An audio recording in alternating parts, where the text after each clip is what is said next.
Supreme court ने Delhi NCR की सड़कों से सारे स्ट्रे डॉग्स को हटाने का आदेश दे दिया है, लेकिन एनिमल एक्टिविस्ट्स का कहना है कि ये ना साइंटिफिक तरीका है और ना ही इससे प्रॉब्लम का परमानेंट सॉल्यूशन निकलेगा। इसी बीच डब्ल्यूएचओ का एक डेटा कहता है कि पूरी दुनिया में हर साल डॉग बाइट और रेबीज से 55,000 मौतें होती हैं और इनमें शॉकिंग बात ये भी है कि हर तीसरा इंसान इंडियन होता है। तो सुप्रीम कोर्ट ने आखिर क्यों दिया स्ट्रे डॉग्स को पकड़ने का ऑर्डर? दुनिया के बाकी देशों में डॉग से कैसे निपटा जाता है और इंडिया के डॉग्स इतने अग्रेसिव क्यों हो गए? ये सब जानेंगे आज की इस वीडियो। देखिए साहब, 11 अगस्त को जस्टिस जेबी पारदीवाला और जस्टिस आर महादेवन के बेंच ने कहा कि एक छोटे बच्चे को किसी भी हाल में रेबीज का शिकार नहीं होना चाहिए और लोग बिना डर के घूम सके। कोर्ट ने नोएडा, गुरुग्राम, गाजियाबाद समेत पूरे दिल्ली एनसीआर में स्ट्रे डॉग्स को पकड़कर 5,000 क्षमता वाले डॉग शेल्टर में रखने, नसबंदी, वैक्सीनेशन और सीसीटीवी की सुविधा सुनिश्चित करने का आदेश दिया है। नसबंदी हो चुके कुत्ते भी सड़कों पर नहीं छोड़े जाएंगे। एक हफ्ते में डॉग बाइट और रेबीज की रिपोर्टिंग के लिए हेल्पलाइन शुरू हो जाएगी और कार्रवाई में बाधा डालने पर सख्त एक्शन होगा। क्या सच में आवारा कुत्तों की समस्या इतनी बढ़ चुकी है जो सुप्रीम कोर्ट को इतना सख्त आदेश देना पड़ा? देखिए, डब्ल्यूएचओ के मुताबिक हर साल दुनिया में 55,000 से ज्यादा लोग रेबीज से मरते हैं, जिनमें से करीब 18 से 20,000 मौतें भारत में ही होती हैं। इनमें आधे से ज्यादा 15 साल से कम उम्र के बच्चे हैं। केंद्रीय मंत्री एसपी सिंह बघेल के अनुसार 2024 में देश भर में डॉग बाइट के 37.15 लाख मामले दर्ज हुए हैं, जबकि 2023 में ये संख्या 30.52 लाख थी।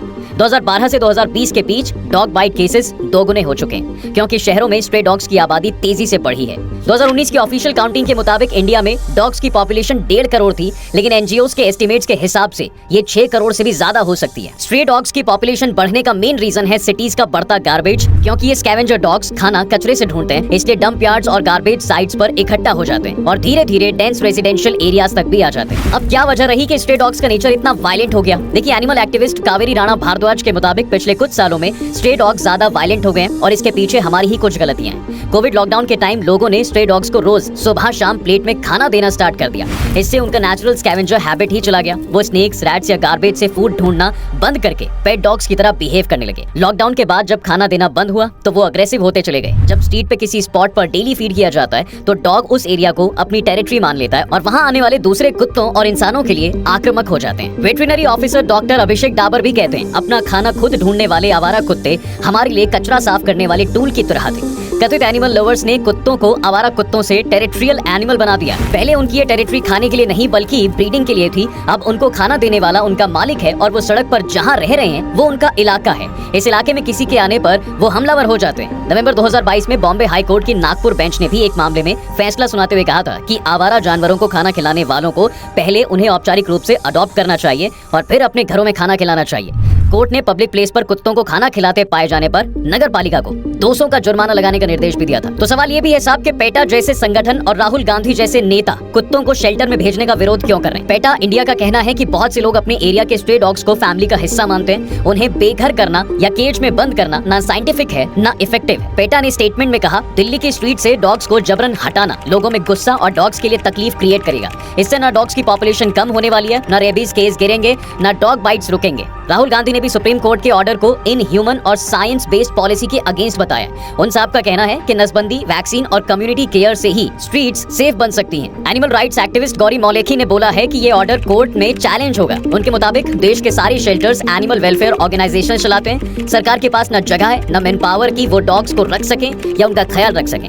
गौरी का ये भी कहना है कि ये order animal birth control rules 2023 और साइंस के बिल्कुल खिलाफ है। डॉग्स को सडनली हटा देने के रिजल्ट्स पर कोर्ट ने सोचा ही नहीं। पेटा के मुताबिक भी अगर दिल्ली गवर्नमेंट ने टाइमली नसबंदी प्रोग्राम इंप्लीमेंट किया होता तो शायद आज स्ट्रीट्स पर हार्डली कोई स्ट्रे होता और अभी भी देर नहीं हुई है। तो अब आते हैं मेन सवाल पर कि क्या डॉग बाइट से बचने के लिए सभी कुत्तों को कैद करना सही डिसीजन है?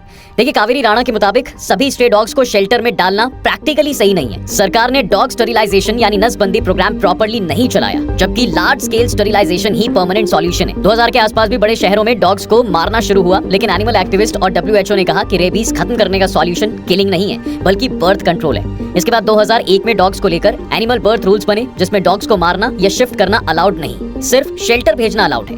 2015 में सुप्रीम कोर्ट ने भी कहा कि 2001 के रूल्स के ऊपर कोई रूल नहीं है। कावेरी का ये भी कहना है कि 20 साल बाद भी स्टरीलाइजेशन को सीरियसली नहीं लिया गया। 70% म्यूनिसिपैलिटीज ने प्रोग्राम शुरू ही नहीं किया। एक रिपोर्ट के मुताबिक नोएडा में 45,000 कुत्तों को नसबंदी किया गया, लेकिन नियर बाय एरिया से डॉग्स आने से कंट्रोल नहीं हो रहे हैं। गाजियाबाद में 25 साल से कोई नसबंदी प्रोग्राम नहीं हुआ है। केरला की तरह पूरे दिल्ली में एनिमल बर्थ कंट्रोल चलाना होगा, जिसमें डॉग्स को पकड़कर साथ ही एंटी रेबीज वैक्सीन भी दी जा सके। अब दुनिया के बाकी देशों में आवारा कुत्तों से कैसे निपटा जाता है? देखिए साहब, अलग अलग देशों में शेल्टर होम या दूसरे सरकारी तरीकों से आवारा कुत्तों का मैनेजमेंट किया जाता है। जुलाई 2024 में तुर्की में सड़कों से करीब 40 लाख कुत्तों को हटाने का फैसला लिया गया। इसकी निंदा भी हुई, लेकिन कोर्ट ने कहा कि यह फैसला जारी रहेगा। अमेरिका में आवारा जानवरों को कानूनी सुरक्षा भी दी गई ताकि उनके साथ बुरा बर्ताव ना हो। न्यूयॉर्क में आवारा कुत्तों के लिए एनिमल केयर सेंटर नाम का एक एनजीओ कुत्तों को शेल्टर्स में ले जाता है। यहाँ कुत्तों को वापस सड़क पर नहीं छोड़ते। ब्रिटेन में लोकल एडमिनिस्ट्रेशन आवारा कुत्तों का मैनेजमेंट देखता है। 2023-24 में करीब 36,000 कुत्तों के लिए शेल्टर की व्यवस्था की गई। लंदन में local administration dog warden service देता है। यहाँ के कानून के मुताबिक 2 महीने से ज्यादा उम्र के कुत्तों पर एक माइक्रोचिप लगी होती है, जिसमें कुत्तों के मालिक का नंबर और बाकी जानकारी भी होती है। इसके अलावा प्रशासन आवारा जानवरों के लिए मालिक ढूंढता है, नहीं मिलने पर अपने पास रख सकता है या फिर मार भी सकता है। सिंगापुर में एक सरकारी संस्था आवारा कुत्तों को पकड़कर उनकी नसबंदी और वैक्सीनेशन करती है। यहाँ भी कुत्तों में एक माइक्रोचिप लगाई जाती है। जापान में एक सख्त एनिमल वेलफेयर इंफ्रास्ट्रक्चर है जो आवारा कुत्तों को पकड़कर शेल्टर्स भेजता है। हालांकि प्रशासन को बीमार और खतरनाक जानवरों को मारने का अधिकार भी है। बाकी आप कमेंट सेक्शन में जरूर बताइएगा कि सुप्रीम कोर्ट का यह फैसला सही है। क्या कुत्तों को शेल्टर में डाला जाना चाहिए? वीडियो अगर पसंद आई है तो लाइक और शेयर जरूर करें और चैनल को सब्सक्राइब जरूर करते जाएं।